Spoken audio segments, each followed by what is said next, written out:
If you ask a lot of people what business to start in Africa, chances are they will talk about farming, specifically chicken farming, whether it's broilers, layers, roadrunners, you name it. Chickens are pretty much on top of the list. Now, the question is it that easy to start a chicken business? Well, my experience was a crazy one because it wasn't as easy as I thought, and I'll explain why. So if you're maybe rearing 100 chickens every 6 weeks, well, that's pretty much okay. I mean, that's simple.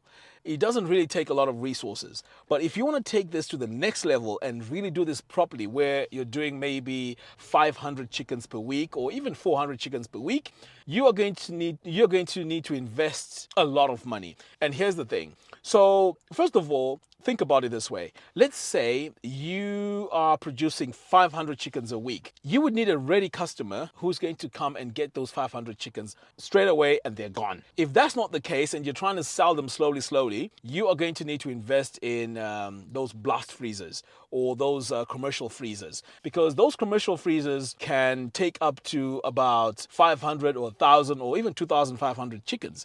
So they cost about 1,400. So that's going to be one of your main expenses in the business. If you don't have that, then chances are you're not going to be successful in running a proper chicken business.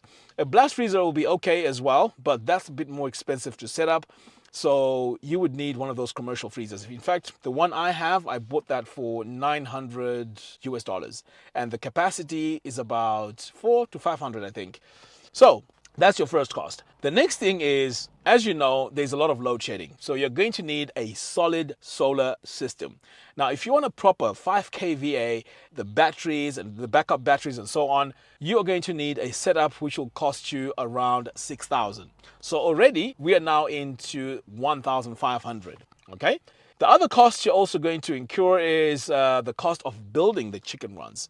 When you look at some of these chicken runs, they look so cheap to make. But the reality is they can cost a lot of money. So I remember my quotation for mine for 10 meters by 5 was close to $1,000. So as you can see, if you're trying to build even bigger ones, because remember, we are giving the example that you would need to, let's say, supply 500 chickens per week. The type of chicken runs you need will cost you thousands. So as you can see, the moment you start looking into going into this business properly, you're going to need to invest quite a lot of money. We are talking about at least 10,000, because remember, you also need to buy the chicks, you also need to buy the feed for the first batches, and if you have workers, I pay my guys 120 per month. Yes, 120 per month. So all these things have to be factored in. But the biggest challenge you're going to have if you're starting off, you've come from the UK, USA, Canada, wherever you are, you've come into Zimbabwe, or even Africa, you are going to need to establish a market. That is a very, very important part. In fact, it's one of the most important parts in any business. You need to have your marketing in place. So you need to know where you're selling your chickens and you need to promote them, because it doesn't make sense, or it doesn't matter if you have, let's say, 1,000 chickens in your freezer and no one knows about them. So marketing is going to be key. Now, there are several ways to do this. Of course, you can do word of mouth. You can also do social media marketing, and you can also use WhatsApp. I know WhatsApp is social media marketing.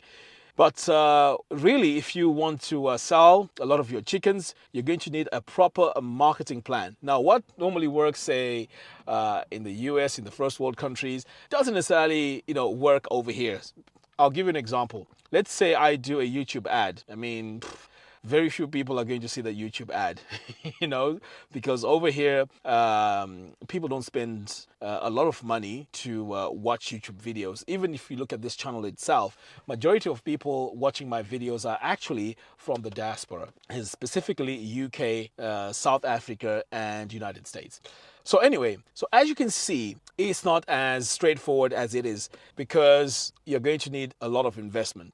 Now, when I started off, I thought this was going to be easy. I went in really fast and I built some temporary structures. I mean, if you look at the video I did with Wadamaya, you'll see that I had these temporary structures. But even those, they cost about $500 each, because remember, you need to buy the roofing as well. So they cost about 500 each. So it's not that cheap. And the capacity is about 300 chickens.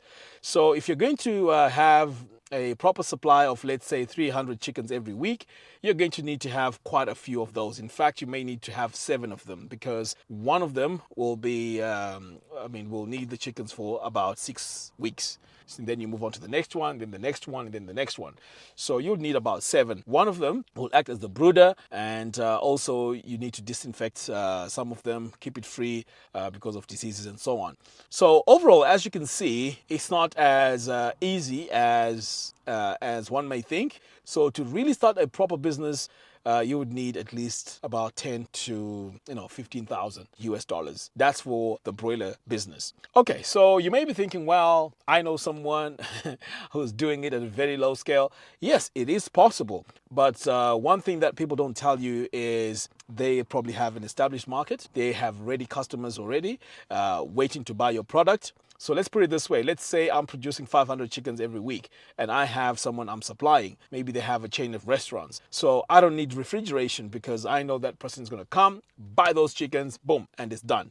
But the figures I'm giving you now are figures that are to do with someone who's just starting off, who doesn't have the ready market yet. But of course, as you grow, you may have people coming through saying, well, we need X amount of chickens, and you can sell them that way. In fact, I remember a time when I was doing the road runners. There's a lady who has a restaurant who actually came to me and said, well, I need 50 every week. I know it sounds like a small number, but you would need a lot of chickens for you to supply 50 every week to one customer. So even that alone is not, sustainable if you don't have refrigeration. Now, the other reason why you need refrigeration is if you have your broiler chickens and you rear them up to about 6 weeks, every single extra day you're going to have keeping those chickens alive, you're eating into your profits because these chickens eat. So, of course, they have to be 6 weeks and then that's it, they have to be slaughtered. So if you extend that time, you're now eating into your profits because every single bag of feed you're going to use on those chickens to feed them, that's your profit. And remember, you also have your employees. All that extra time while your profit is going, it has a knock-on effect. This guy has a loud motorbike. Why? Anyway. Yes, so you really have to calculate everything properly and make sure that it is going the right way. The other thing I also wanted to mention is feed is the most expensive in your chicken business. So some people actually make their own feed. They buy the premixes, the vitamins and so on, and then they use mainly the soya beans, the maize and so on, and then make their own feed. Well, that will save you a lot of money, which means that per chicken, you will have more profit. Now, on the other hand, if you don't get the formulation right, your chickens won't grow, and that's a big problem.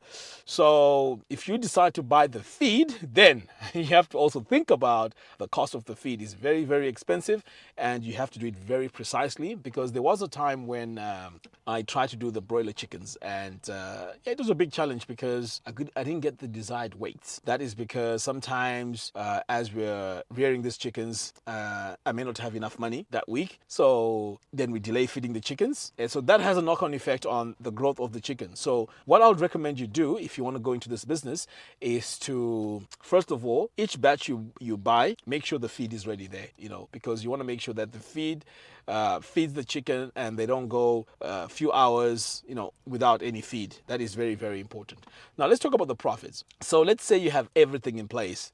Well, I've calculated everything and you make a 100% profit per bird. It is very, very good, but it's a numbers game. If you are rearing, let's say 100 chickens, the profits are less because if you really think about it, if you make $300 profit, you'll still have to pay $120 to your employee. So you're left with pretty much a little bit of money. But if you start producing, let's say, 1,000 chickens every 6 weeks, then it starts making a lot of sense. And the larger the numbers are, the better it is. So you have to make things balance. You have to make sure your market is also there while you're producing the chickens, and then you increase as the demand increases. Yes. So that's what you need to do. So it's a business which you don't just go in and then you make a lot of money straight away. No, it's something that you build slowly, slowly. Now, that's what I plan to do as well. I plan to build this slowly, slowly. Start with word of mouth in my local area here where I stay. Make them taste the chicken, and also when you raise these chickens, make sure that you don't take take these shortcuts where you are injecting steroids into these chickens so they grow fast, because I mean, you can taste the difference. It won't be a good product. So I would say go into business honestly and make sure that you give your customers the best product you can. That way, I think you'll grow a very sustainable business and you will stand out as one of those people producing very, very good chickens. Anyway, that's my thoughts on setting up a chicken business in Zimbabwe, or pretty much I think it's the same anywhere in Africa. I know there's quite a few out there who've done this before, or who are farmers. If there's something that I missed or something that I did not mention properly, please correct me in the video description below. Anyway guys, thank you very much for watching. I'll see you again in the next one. Take care.